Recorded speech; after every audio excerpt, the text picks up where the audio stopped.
আমি কি করে দেবেন যারা জীবনে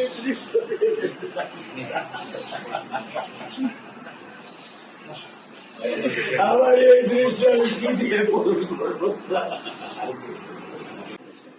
আর কোন শেষ নেই। আপনার দায়িত্ব মানে প্রধানমন্ত্রী নেবে, আমাদেরকে তো আপনাদেরকে শক্ত হতে হবে না, তো ওর জন্য আপনাদেরকে শক্ত থাকতে হবে। স্যার সত্য কথা, আমি যখন ওকে ভ্যানে পাঠাই আমি খুব বল পাই। আমি কালকে বলে দিছি যে আমি আর ভ্যানে দিব না, তুমি প্রতিদিন ওকে রিস্কায় নিয়ে যাবা, রিস্কায় করে নিয়ে আসবা। এটা দিয়ে বেশি বলতে পারবো না, কারণ আদালতের বিষয় তো। আমরা চার্জশিট দেবো ইনশাআল্লাহ এই 24 ঘন্টার মধ্যে। এটা আমার সৌভাগ্য।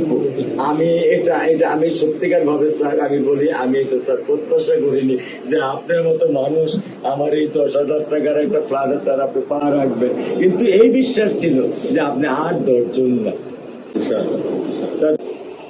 আপনি একটু ধৈর্য ধরবেন। আমি ওকে কোনো নিয়ন্ত্রণ করতে পারতেছি না। আল্লাহ চায় আপনার সন্তানের এই অবস্থার জন্য যে দায়ী তার বিচার ইনশাল্লাহ হবে, সেটা শীঘ্রই হবে। আর মালিক যে আল্লাহ তাআলা মালিক, ওনার কাছে সাহায্য চাই, ওনার কাছে সাহায্য চান।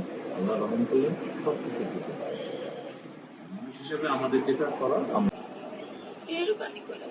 আমরা প্রথমে সবচেয়ে আগে যেটা এই মুহূর্তে আমরা করতে চাই সেটা হচ্ছে যে এই অন্যায়ের সাথে যে জড়িত তার বিচার আমরা আগে করতে চাই, তার বিচারের ব্যবস্থা আমরা আগে করতে চাই।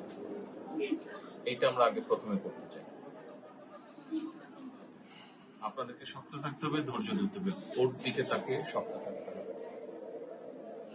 এক সন্তান আল্লাহ নিয়ে গেছে, আরেক সন্তান আপনার কাছে আছে, ওর কথা মনে করে আপনাদেরকে শক্ত থাকতে হবে, ওর দিকে তাকে। ঠিক আছে?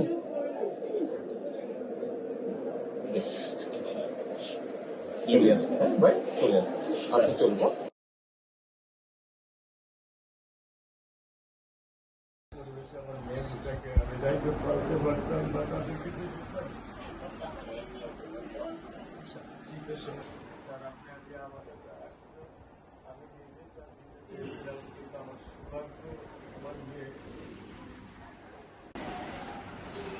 আপনি স্যার বিশ্বাস করবেন না, আমার স্যার 55 বছর বয়স, আপনি মনে করতে পারে স্যার শেরপুরে লোকের একজন নেতার একটা বাচ্চাও স্যার মারা গিয়েছিলেন। আপনার মনে হয় স্যার হয়তো স্মরণ আছে।